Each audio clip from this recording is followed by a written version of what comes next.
Hello students, myself Poonam Mistry. I hope so you all are fine and you have already completed the part 1 of this chapter because we are going to continue the part 2 of this second chapter. Now already we have talked about the rotation of the earth, that why day and nights are caused. So now here one example is given, that if it is daytime in India, then you have to write whether it would be day or night in the following countries. अगर India में day time है तो ये जो नीचे दी हुई countries है वहाँ पे डे टाइम होगा या नाइट टाइम होगा, that you have to consider. यहाँ पे मैं एक दो आपको बोल देती हूँ. For example Canada, if India में डे टाइम है तो कनाडा में नाइट होगा. Even same as Japan, Mexico, Australia, Brazil. But South Africa में सिर्फ 4 आवर्स ही बैक है. सो अगर हम यहाँ पे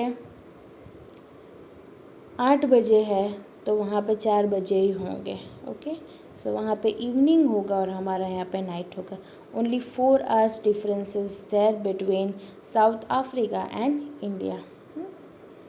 Now that was about the rotation. Now let's talk about the revolution. अब हमने रोटेशन के बारे में पढ़ा कि मैंने एग्जांपल दिया कि एक ही प्लेस पे आपको गोल गोल घूमना है.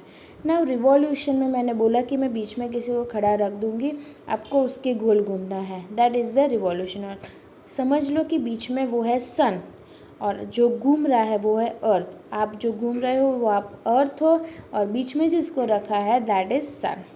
Understood? Now, the Earth takes 365 days to complete one revolution around the sun. एक रिवॉल्यूशन, एक गोल घूमकर फिर से अपनी पोजीशन पे आए, वो अर्थ को 365 डेज लगते. मतलब it takes 1 year to complete one revolution and this period is called a year.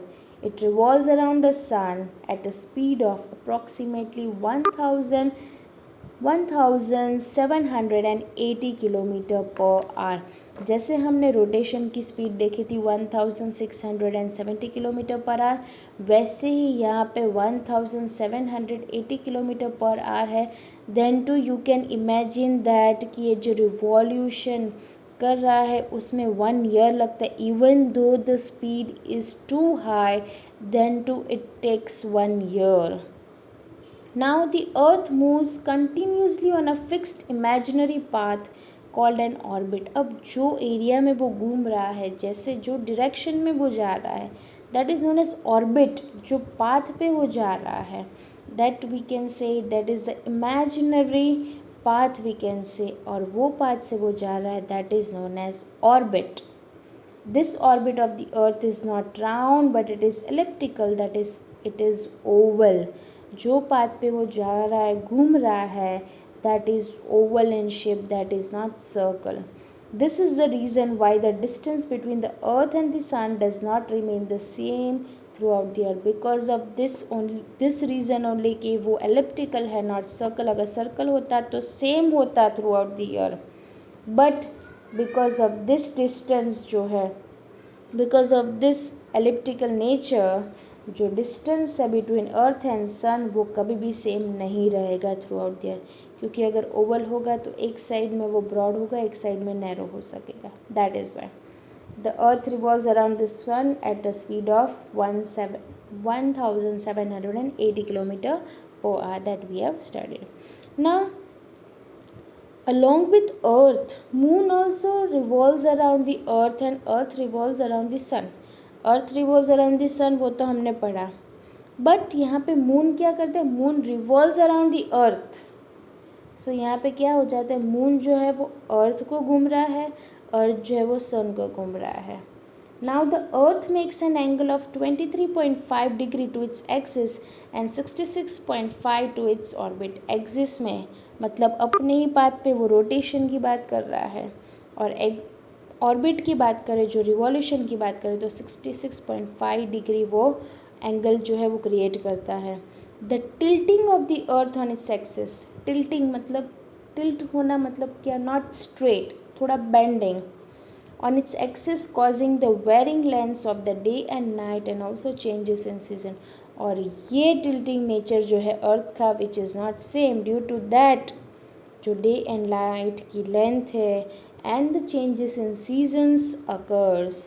तो ये जो रिवॉल्यूशन ऑफ अर्थ हमने पढ़ा, तो revolution of earth causes seasons, कि वो 1 ईयर लगाता है पूरा एक सर्कल फॉर्म करने में, तो उसके बीच में हर एक जगह पे जो है वो सीजन्स जो है सीज़न चेंज होती रहेगी। ओके, यहाँ पे again one activity is given, if we were suppose to be in class then at that time I must have drawn this thing. ये जो यहाँ पर ड्रॉ किया है आपको राइट साइड दिख रहा है, इक्वल डे एंड नाइट कभी पॉसिबल है, एक्चुअली ऐसा पॉसिबल नहीं है, बट सी यहाँ पे सन की रेज देखो, इक्वेटर है 0 डिग्री में, 23.5 degree north, Tropic of Cancer है 23.5 degree south, Tropic of Capricorn है, फिर 66.5 डिग्री नॉर्थ आर्टिक सर्कल आएगा, एंड 66.5 डिग्री साउथ में एंटार्क्टिक सर्कल आएगा, और ऊपर जो है वो नॉर्थ पोल, नीचे जो है वो south pole,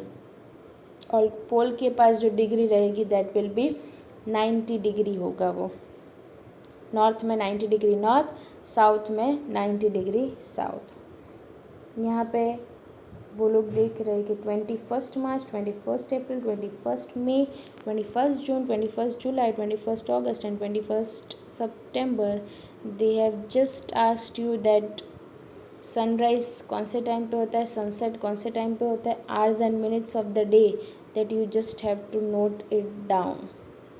so that is given, जो हमारे काम का इतना नहीं है, so we are not going to study in detail about it. Now जो अभी हमने पढ़ा कि क्यों days and nights are not equal, why they are not equal, so now we are going to study. Before that we will just refer this the things to no.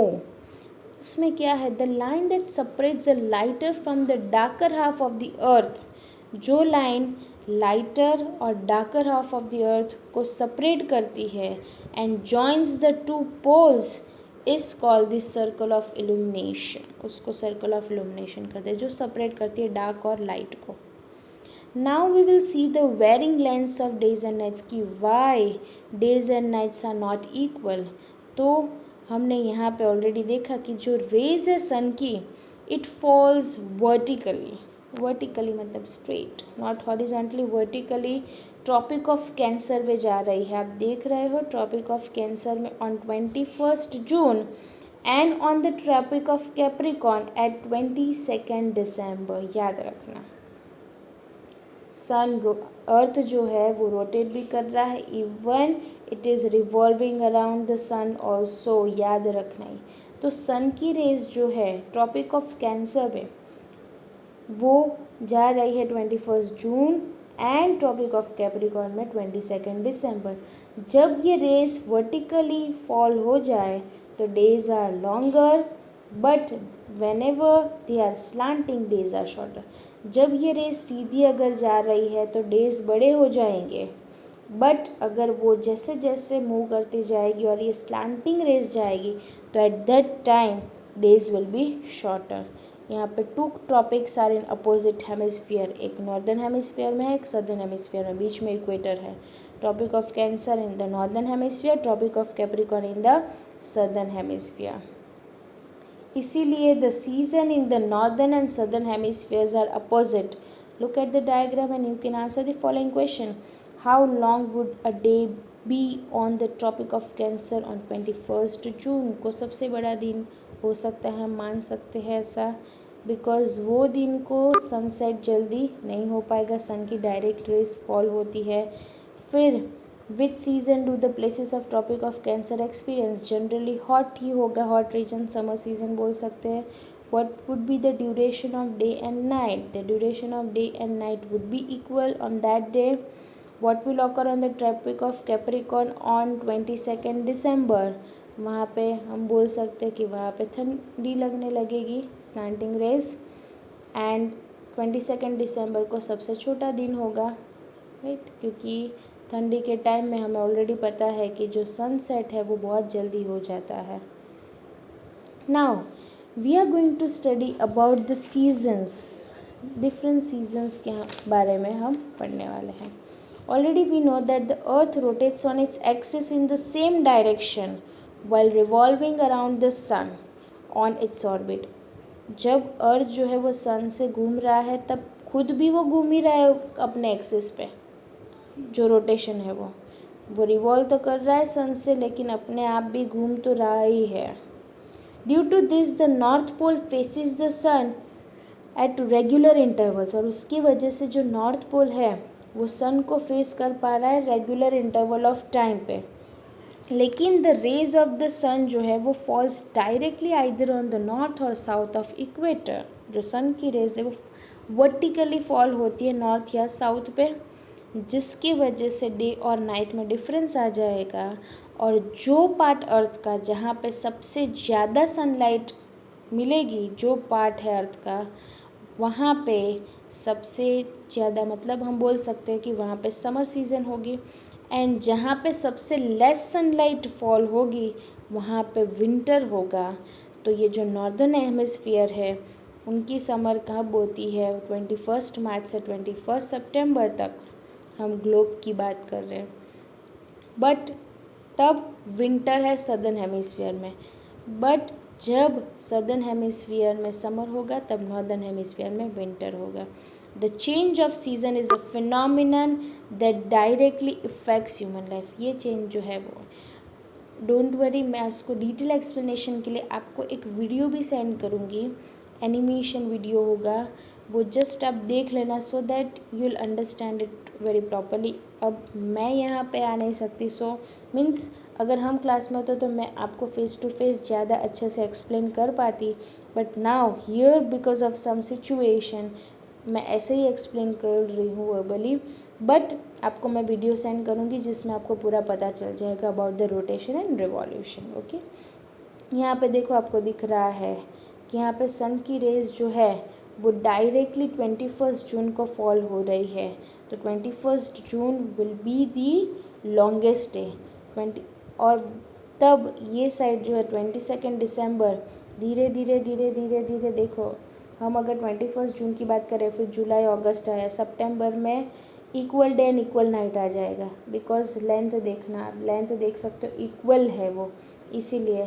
फिर again दिसंबर में क्या होगा? शॉर्टेस्ट डे होगा, सन की raise सबसे कम fall होगी यहाँ पे। फिर जनवरी फरवरी गया, अभी मार्च में फिर से equal day and equal night आ जाएगी, क्योंकि हॉरिजॉन्टल जा रहा है यहाँ पे। लॉन्गेस्ट डे में वर्टिकल, यहाँ पे हॉरिजॉन्टल जा रहा है, तो equal day and equal night आएगा। Now here some festivals and seasons of their celebration is given, that is not so important, that Holi in summer, Diwali in winter, Christmas in winter. So season in other countries, so that we don't have to remember, so it is not important, just cancel it, because we just have to talk about our country, that is India, और India के बारे में already उन्होंने mention किया है। अब यहाँ पे एक इंटरेस्टिंग थिंग मैं अगर बोल दूँ तो नॉर्वे में ऐसा है कि 6 months day and 6 months night. It is a unique feature of Norway हम बोल सकते हैं। जो यूरोपियन नेशन है नॉर्वे का, वहाँ पे the sun does not set from mid May. Sun जो है वो मई के मिड से ही वो सन सेट नहीं होता to the end of July. This means that sunrise and sunset are simultaneous, so the sun is seen even at midnight. वहाँ पे रात को भी सन दिखता है। 6 months डे 6 months नाइट में, उसका भी आपको पूरा डिटेल में वीडियो सेंड करूँगी। Okay, that was all about our chapter motion of the earth. It was very easy chapter. Now मैं आपको इसके बाद के लेक्चर में, ये तो हमारा पार्ट 2 था, बट इसके बाद के लेक्चर में एक वीडियो सेंड करूँगी that you have to see, and उसके बाद में ये चैप्टर के क्वेश्चन आंसर्स आपको प्रोवाइड करूँगी। Okay, then thank you for watching my video. If you have any doubt then you can contact me.